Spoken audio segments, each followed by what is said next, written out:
Okay, so we talk a lot about the power of thoughts, Right.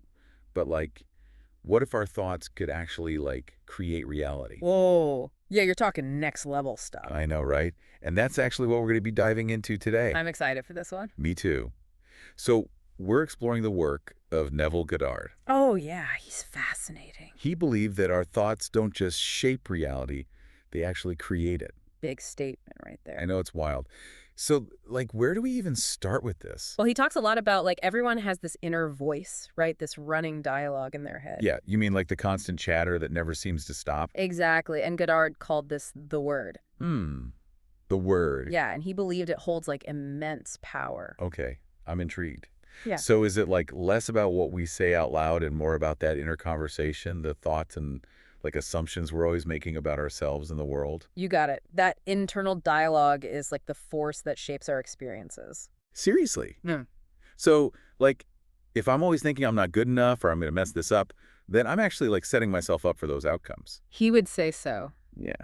Whoa. He has this famous quote, "As a man thinketh in his heart, so is he." Hmm. So our thoughts aren't just like passive, they're actively shaping things. Exactly. They're like Uh, vibrations going out, influencing our reality.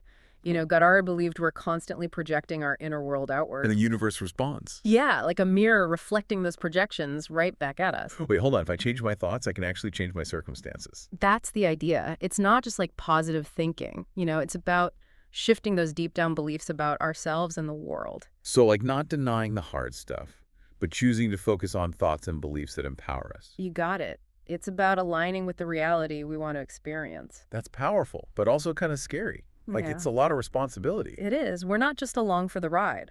We're the drivers. And our thoughts are the steering wheel. Exactly. So where do you want to steer your life? Okay, so let's say I want to change direction. How do I actually, like, change my inner conversation? You know, those deep down beliefs that might be holding me back. Well, that's where the power of imagination comes in, another key part of Goddard's teaching. Wait, are we talking like daydreaming here? Not quite. It's about using our imagination deliberately to create those mental images and feelings that align with our goals. You mean like visualization? Exactly. He believed that by vividly imagining ourselves living the reality we want, feeling those emotions like it's already happening, Hmm.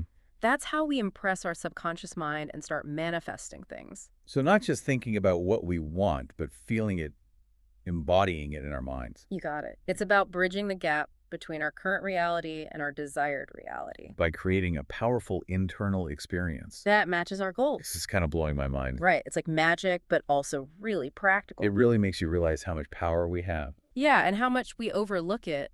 Goddard believed that tapping into that power through thought and imagination is the key to like unlocking our full potential. Okay, I'm with you. Yeah. So let's say I'm working on a specific goal and those limiting beliefs pop up. You know, like I'm not good enough or I'm going to fail. Yeah, we all have those. So how can I use this whole imagination thing to shift those beliefs? Well, let's get into that. Okay, cool. I'm ready. Yeah, let's unpack that a little bit more. Awesome. Yeah, this is good stuff. I know, right? Really interesting. Absolutely loving this conversation. Me too. I'm really enjoying it. Awesome. Yeah, I'm glad we're talking about this. Me too. All right, let's keep going. Okay, sounds good. Okay. Cool. So before we got sidetracked, we were talking about using imagination to shift those like pesky limiting beliefs. Right. Can you like give me a concrete example of how that would actually work? Oh, for sure, for sure. So let's say like your goal is you want to get that promotion at work, right? Yeah. But you keep getting hit with that thought, like, ugh, I'm just not qualified enough? Ugh. Yeah, I know that feeling. Instead of letting that fear run the show, you consciously choose to imagine a different scene. Okay. So like what would I picture? See yourself like leading that big project, totally nailing it, getting all that praise from your boss, Okay, I can see that. and then feeling that rush of accomplishment when they're like, boom, here's that promotion, you earned it. Ooh, I like it. So I'm basically making this little movie in my head where I'm already living that reality. Exactly. And here's the thing. It's not just about what you see. You got to bring in all the senses. Okay. Feel the weight of that new business card in your hand. Hear your coworkers being all, congrats, you deserve it. Yeah. Even taste the champagne you're celebrating with. Okay, I'm getting the picture. The more real I make it. The more you impress it on your subconscious, right? It's like planting Pasta. those seeds of that reality within myself. Yeah. But what about when those doubts creep back in? It's easy to say, think positive, but what if my current reality feels like miles away from where I want to be? Ah, that's what belief comes in big time. Okay. Godard was really into this quote, "Blessed is she that believeth, for there shall be a performance of those things which were told her from the Lord." Powerful words. Right. He believed that true manifestation comes from unwavering faith, not just like blind optimism. But like really knowing deep down that what you want is already yours. Yeah, shifting your internal state to match that desired outcome. He called it living from the end. Living from the end. What does that even mean? Basically, you act as if your wish is already fulfilled, even if the outside world hasn't caught up yet.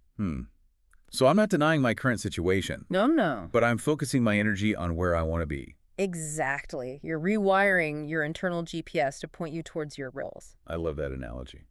Yeah. So it might feel kind of fake at first. It might, but your mind doesn't really know the difference between what's real and what you vividly imagine. The more you embody that feeling of your wish fulfilled, Yeah. the more your subconscious believes it's already yours. And that belief Yeah. is what kicks off the whole manifestation process. Bingo. You got it. Okay, so it's like I'm not just passively waiting for things to happen. Yeah.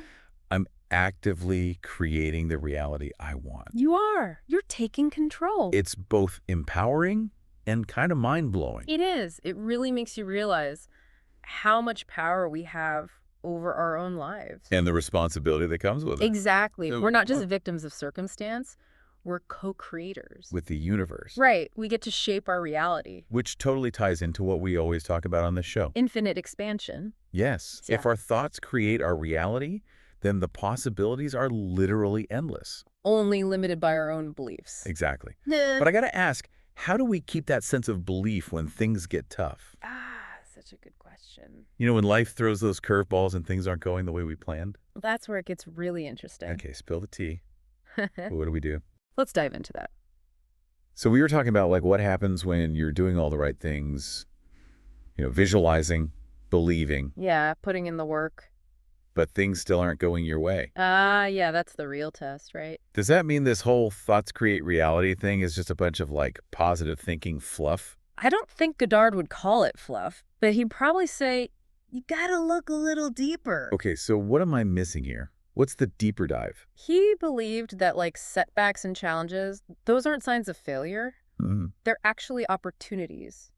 For what? Growth, course correction. Okay. It's like feedback from the universe, So it's not a dead end. It's like a detour. Yeah, exactly. A chance to kind of reassess your route. So when something doesn't work out, I shouldn't beat myself up. No. I should be like, okay, universe, what are you trying to tell me here? Exactly. What can you learn from this? Yeah. Are there any limiting beliefs or fears still holding you back?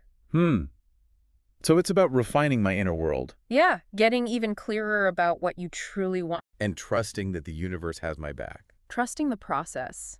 Just because something hasn't shown up yet doesn't mean it's not on its way. Patience and surrender. Yeah, letting go of that need to control every little thing. It's about creating the right conditions within myself. And having faith that the universe will deliver in its perfect timing. This whole conversation has been so powerful. Right. It's like a reminder that we're not just these passive beings, We're not just along for the ride. We have the power to choose our thoughts, shape our beliefs, and ultimately create the reality that we want. That's the essence of infinite expansion. It's about recognizing our power. Embracing our potential. And using our minds to shape a reality filled with joy and purpose. Absolutely. Couldn't have said it better myself. So on that note, we've reached the end of our deep dive into Neville Goddard. Yeah, his teachings are truly mind-blowing. We hope this conversation has sparked some new insights for you. And empowered you to tap into those infinite possibilities within. Because the power to create your reality. It really does lie within your own mind. So choose those thoughts wisely. Cultivate that unwavering belief. And trust in the universe. Thanks for joining us on the Infinite Expansion Podcast. Keep expanding, keep exploring, and keep believing. We'll see you next time.